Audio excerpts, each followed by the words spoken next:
Hi everyone, welcome back again. Today I want to talk about what marriage is not about. And in case you're basing the success of your relationship or your marriage on some of these things that I'm going to mention today, then you better start rethinking. My final point is one of the most important ones, and I can't wait to get into it.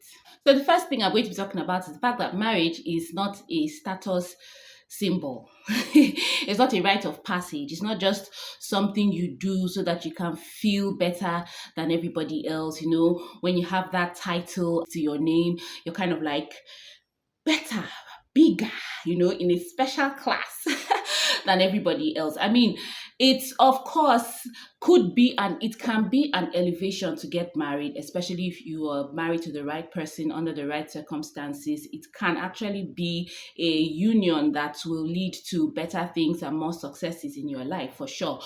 Just the idea that the single act of getting married makes you better than other people is seriously false. I've been in situations where people who are married expect to get preferential treatment or more respect in the workplace. And you're asking why? How that you are married and whatever else it means does not really affect you outside your home, really. You're married in your house, not outside, not in your workplace, not in the marketplace. I mean, it's your business. It's just your business if you're married. It's not nobody else's business. If that's all you're getting married for, then it's going to be a shock to you because people are going to treat you normal the very next day after your wedding. Wait, so you get married, yes, and people congratulate you, but that doesn't really change anything about my life. It has changed your life and maybe your day-to-day duties and your day-to-day experience, but it doesn't have anything to do with anybody outside. So don't expect life to be different for you. So if that's the only reason that you're getting married because you imagine that, oh, now I'm married, something new and different is going to happen, well, you might be in for a shock because the very next day after you get married, you're still going to feel the same, you're still going to be the same person. The next thing that marriage is not about is it's not about the wedding day, it's not about the wedding dress, it's not about all the preparations that happen before marriage. I mean, I have observed that a lot of people, a very good percentage of people, get carried away with all the paraphernalia of the preparation. Oh, my wedding dress, what is it going to look like? Oh, the suit, oh, the colors, oh, this and that. And I mean, it's all very nice, but it's also good at the back of your mind, while having all that excitement, and realize that there's more to marriage than just the wedding day. And this is not to say that you shouldn't be excited. In fact, you should be excited about your wedding. If you're not excited about your wedding, that's another thing to be worried about.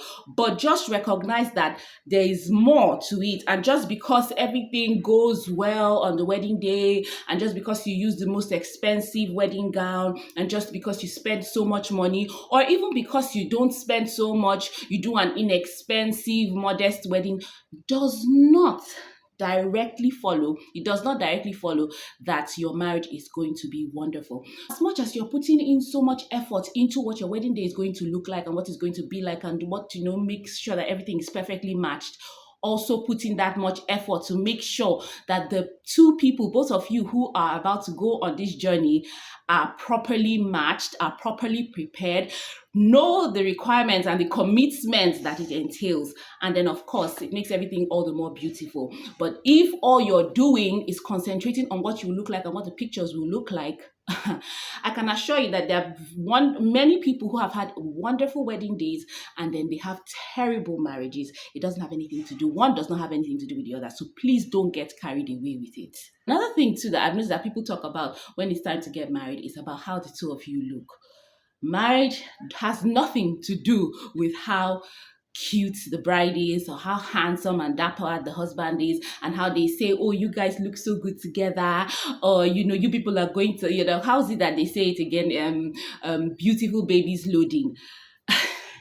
Please, my brothers and sisters, there are so many handsome and beautiful people who are in miserable marriages. In fact, it's very, very possible that if you get married to the wrong person, if you don't do your due diligence before you get into marriage, you might very well hate everything, including the beauty or the handsomeness, if I can say that, of the person that you're getting married to. So please, our friends around us can influence us and say, oh, that guy fits you, he looks good on you. But just know that it's more important for the character, for the personality, for the person to match with you, or for that person's personality to match with yours, or for you both to be ready, than for you guys to look good.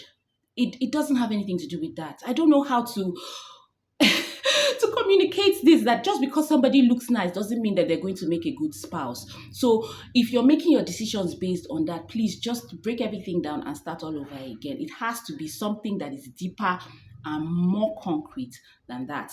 The final thing I'm going to be talking about that a good marriage is not about is that marriage is not about two stubborn people or it's not for two stubborn people or two proud people. Part of the reasons why marriage was set up, in my opinion, is to break down every form of pride. You cannot be proud and have a good marriage. I make bold to say that you cannot be a proud person and have a good marriage.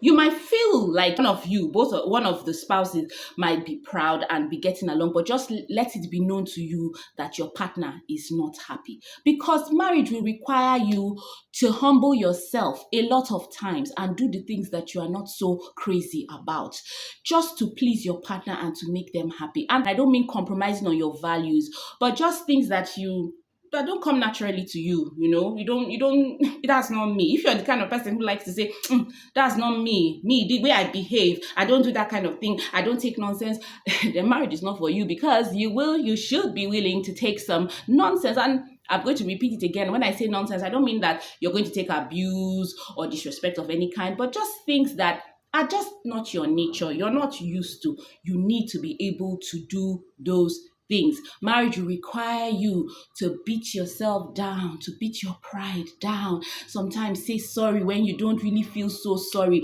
Sometimes accept that you have not done things the way that you're supposed to do them. Sometimes accept that you are not always right. It's going to call on you to just be a different kind of person. And if you are stubborn, if you're unwilling to bend, to adjust, to change, to try new things, to do things differently, to make somebody else happy, if you cannot do all those things, my brother, my sister, please don't even bother.